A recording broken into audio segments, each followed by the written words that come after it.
Hello guys, maayong adlaw kaninyong tanan. So kani nga kani nga video guys, tubagon nalang ko itubagon nga mga issue sa tao.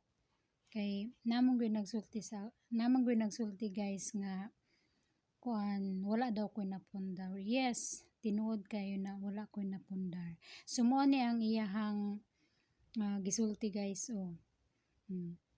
Unya wala man di ay nay napundar, hambog raid ako. So dili man siguro ni panghinambugay madam no. So tuganan ta lang kita ka sa tinuod, wala gid ko nang hambog. So musulti lang gid kog tinuod sa imo ha. Tinuod na wala ko'y napundar tungod kay kabalo mo guys, namang gud ko'y anak nga masakiton. Kanang sakit nga pneumonia. Since birth sa akong anak, mo na gyud na iyang sakit pneumonia. So karon moingon kag wala ko'y napundar.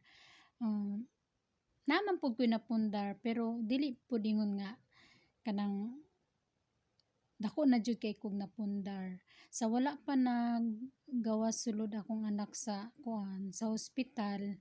So syempre ang among kwarta maadto ra gyud dito sa mga plano namo kung unsa among gusto planuhon, so makuha jud namo tong amuang mga plano. So nami napundar pero dili jud ingon nga dako kaya mong napundar.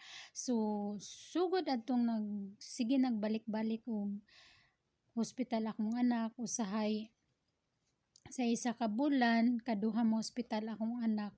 So syempre ang ako ang sweldo dire maadto gyud didto. So syempre mas i-priority jud namo nga ikuan namo ang masalbar namo ang kinabuhi sa among anak. Kay kabalo baya mo, kabalo ka nga pag sa hospital ka, pag once nga wala kay kwarta, dili jud ka kanang kumbaga dili jud ka atimanon sa mga doktor ug nurse. So mo nang hinungdan nga wala jud mi nakapundar. So tanawa mong balay guys, tanawa among balay karaan lang kay na dili pa jud na amo since mga pa na kanang kabilin pa na sa akong ugangan sa mga kaluluha ay lolo ug lola sa akong bana. Mo na siya nga diha jud mi nagpuyo sa karon. So dili na ko na ikaulaw nga ingon ana amo ang balay kay among gipuy-an kay tungod kabalo mi kung asa padulong ang amo ang kwarta if ever nga magsweldo ko.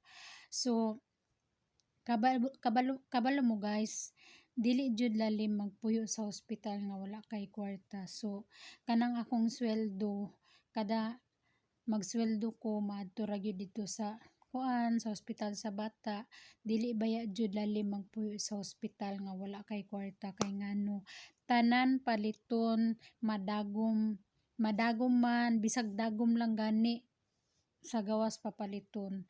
So mo nang makaingon siguro ang makaingon siguro si madam nga wala jud ko'y napundar. So dili pud nako na ikaw lang wala ko'y napundar kay kabalo ko nga inigsweldo nako kung asa padulong ang among kwarta. Kautang-utang pa gani mi kay ang akong sweldo dire is kulang ra jud kayo sa panahon nga ma-hospital ang ako ang anak. So dili lang siguro ta magkuano kay kana man kung pagpundar kanang dili man na siya lumbanay. So kung unsa imuhang naabot dili ayo lang ikumpara sa amo kay lahi-lahi man tag kapalaran. Ikaw wala man kay problema sa imong pagpaningkamot, so kami naaman mi problema sa amo ang pagpaningkamot.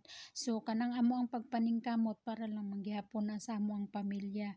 So syempre kabalo man mi kami ang nakabalo kung unsa gyud ang sakit sa among anak. So naningkamot lang mi nga makakwarta mi unsa ni halimbawa og ma-hospital amo ang anak. So syempre priority gyud namo ang anak kaysa magpundar mi. So dili pa man siguro lahi ang panahon ba para magpundar, ug isa pa wala man mi gadali nga makapundar mi. Ang importante nga masalbar namo ang kinabuhi sa among anak. So mora na siya madam mga guys, mora na siya ah, ako alang gi-explain kung nganong wala mi nakapundar. So, mora na siya. Thank you for watching. Bye-bye. God bless everyone.